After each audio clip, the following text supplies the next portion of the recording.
پہلی بات تو یہ سمجھیے کہ یہ ایک عوامی تحریک کے نتیجے میں وجود میں آیا ہے. اشخاص کی اپنی اہمیت ہوتی ہے لیکن لمٹس ہوتی ہیں.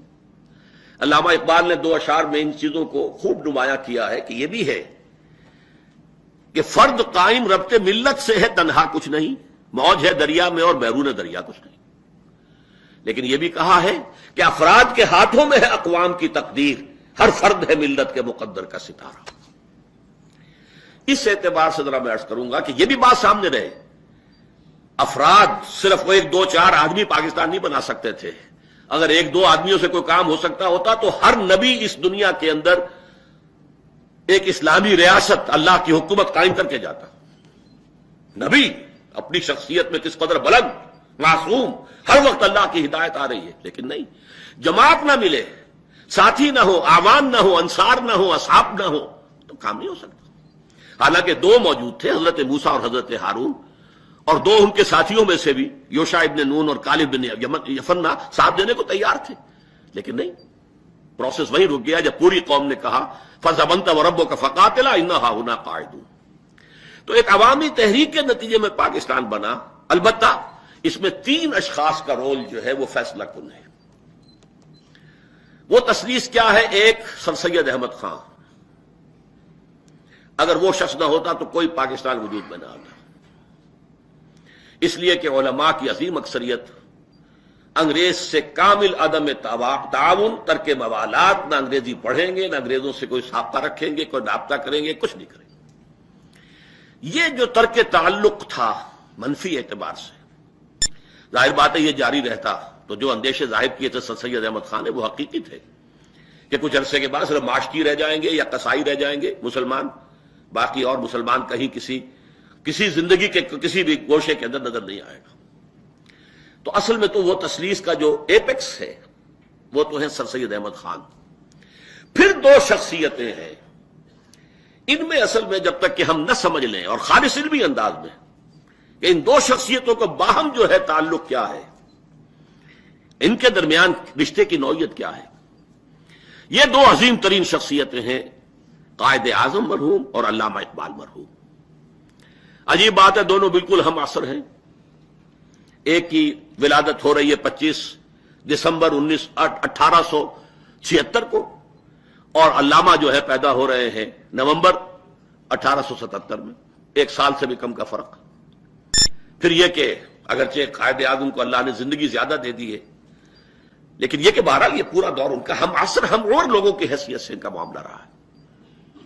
ان دونوں شخصیتوں کے اعتبار سے میں چند حقائق ہیں جو چاہتا ہوں کہ سامنے آئے. دیکھیے، مسلم لیگ جب قائم ہوئی ہے تو نہ قائد اعظم اس میں شامل ہوئے اور نہ علامہ اقبال. علامہ اقبال تو باہر تھے انگلستان میں 1906 میں. قائد اعظم یہاں تھے لیکن اس وقت وہ ایک نیشنلسٹ مسلمان کی حیثیت سے تھے. دادا بھائی نورو جی جو صدر تھا کانگریس کا، اس کے سیکریٹری تھے، اور 1906 میں وہ کانگریس میں شامل ہوئے، مسلم لیگ میں نہیں. پورے 7 برس تک وہ کانگریس کے صرف رکن رہے، مسلم لیگ میں نہیں آئے. سن 1913 میں آئے ہیں مسلم لیگ میں، اور وہ بھی مولانا محمد علی جوہر مرحوم کے کہنے سے، جبکہ وہ کانپور کی مسجد کا جو جھگڑا چل رہا تھا اس کو سلسلے میں انگلستان گئے ہوئے تھے، وہاں جا کر انہوں نے ان کو آمادہ کیا کہ شامل ہو.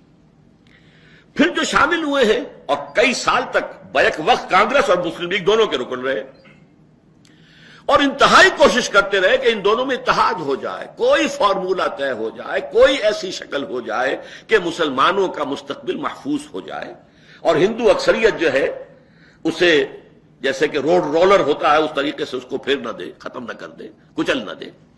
انتہائی کوشش کی. انہی کی کوشش سے 1915 میں مسلم لیگ کا سیشن بھی ہوا بامبے میں اور کانگریس کا بھی، جس کے نتیجے میں میثاق لکھنؤ وجود میں آیا.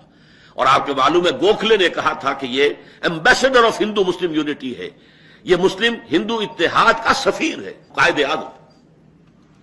یہ تو اس کے بعد پھر یوں سمجھیے کہ ان کی زندگی میں چونکہ یہ قریب ترین ان کا مشاہدہ تھا، ہندو کی ذہنیت کو جس قدر قریب سے انہوں نے دیکھا ہے، ظاہر بات ہے اور کسی نے نہیں دیکھا. کانگریس کے رکن رہے، اس کے اہم لیڈروں میں رہے ہیں، جو بھی معاملات ہو رہے تھے ہندو مسلم اس میں وہی تھے کہ اسپوکس مین تھے مسلمانوں کی طرف سے.